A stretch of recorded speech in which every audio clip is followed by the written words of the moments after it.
Bismillahirrahmanirrahim.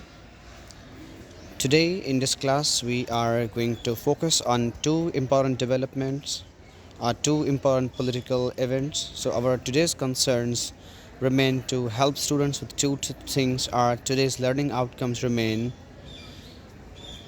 to understand the reasons for Muslim League's poor performance in the elections of 1936 and 37, and to explain the impact of Congress rule on. We can divide it on India, on Muslims, or on Hindu-Muslim relations, or a kind of political impact, measuring impact on the relations between the Muslim League and International Congress. So to start from, let's go back to the Government of India Act 1935.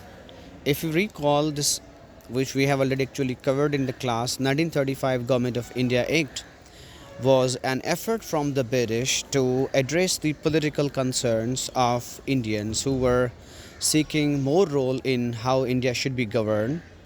And we know that the previous attempts before the Government of India Act, especially we know the Simon Commission had been rejected, and then the British had tried to throw the ball in the court of Indians, but Indians were unable to come up with a consensus response. Nehru report had been met with objections, and this is why the British again had to make some interference, and this time it was in the form of Government of India Act 1935. So we have been able to understand in the classrooms the main proposals of the Government of India Act 1935, like diarchy, like the sweeping powers of Governor General, like the limited franchise. I mean, the voting right was limited, and the majority of legislative assembly members was of nominated or the non-elected members. So that was the going British more control here, or more influence here, or more representation here. So these were actually some of those contents which we discussed were the reasons why Indians were opposing the Government of India Act proposals. So this proposal had many more contents. These were some of the reasons why this act was actually rejected. Let's start from here. The Government of India Act, we just said one important point we will be discussing here was that the Government of India Act 1935 had actually stipulated that there will be elections in India 2 years later. So the elections were held to the central and provincial assemblies in 1936 and 37 respectively. 1937 6 and 7 elections. Let's learn about the outcome of the elections. Muslim League lost the elections very bitterly. And let's try to understand why Muslim League was losing the elections, why the 36 or 37 election were a big fiasco, was a big failure for All India Muslim League. So a party which claimed to be the sole representative of the Muslims actually lost these elections. And we will also later on discuss the a great experience of Muslim League that it went through, and then fighting back in the 1946, 45 and 46 elections, where it proved to be the sole representative of all Indian Muslims. So why Muslim League performed poorly? Number one, because it did not have much experience prior to this. I mean, electoral experience was missing, and Muslim League, even it was doing a kind of drawing room politics, and the people, I mean, the masses were not engaged. The people really didn't know what the Muslim League actually is up to. So this lack of connectivity with the people, a gap between the people who claim to be the politicians and the people, was costing the Muslim League in terms of reputation and in terms of how the outcomes of the elections were going to be. Number three, we also know the lack of clear goals or a vision for the future was also impacting Muslim League's performance. So far, Muslim League was actually not clear what it really wants. Besides, there was also political split. There were also several different political parties in Punjab, Bengal, and Sindh, which were actually contesting or working independent of the All India Muslim League. So this is why the turnout for Muslim League was actually quite low. So it failed to gain much popular support, because there were already Muslim parties which were banking on the Muslim vote, and who were more popular, had more roots, especially because they had local level lineages, local level affiliations, and they were winning in Punjab and Bengal. Like in Punjab, we had the Unionist Party. So significance of elections for AIML and Congress. These elections contributed to Muslim League gaining experience, a kind of electoral experience, and definitely this was going to contribute into the future political maneuvering or political strategies of Muslim League. Besides, you know, Muslims learned for future it was important that Muslims should unite with each other. And later on, Muslim League also campaigned to unite the different factions of All India Muslim League. And for Congress, the elections were just a kind of a step towards a self-government because it had just won the elections and British had already introduced a kind of representative government at the provincial level, if you know the diarchy idea we discussed before. So the Congress, it was a great step, a kind of idea of self-government was conceivable for the Congress. So elections that took place, I mean the 1937 elections, it also impacted the perception of many Muslims towards the Indian National Congress. So we will see here the impact of Congress, and only then this point can be proved. The significance of elections will prove in terms of the Muslim League now beginning to support more vigorously to the Muslim League. So we will discuss it once we discuss how the Congress election, I mean, the Congress government was actually making its policies towards the different communities and how Muslims were perceiving the government.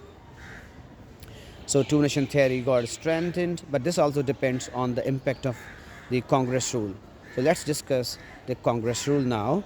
Congress rule continued from 1937 to 39, and 39 is because 39 is the year when the Congress decided to resign from the elections thanks to the World War I that was happening, and the Congress decided to quit their ministry. So, number one, Vidya Mandar scheme, a policy the Congress introduced under which the primary education was to take place in the temples. It was something objectionable to Muslims. You can understand why the Muslims were definitely sensitive to this. Varda scheme was another educational scheme, and that was based on Gandhi's view. And under this scheme, the educational language or language of instructions was to be Hindi. Cotton spinning by hands was introduced, though it was a kind of skill education, but Muslims were still concerned because the spinning wheel actually represented the ancient Hindu practices of Asoka. Asoka's wheel we all know. Even today it is represented in India's flag. So Muslims were concerned that the Hindu practices and Hindu beliefs are being incorporated in the educational system.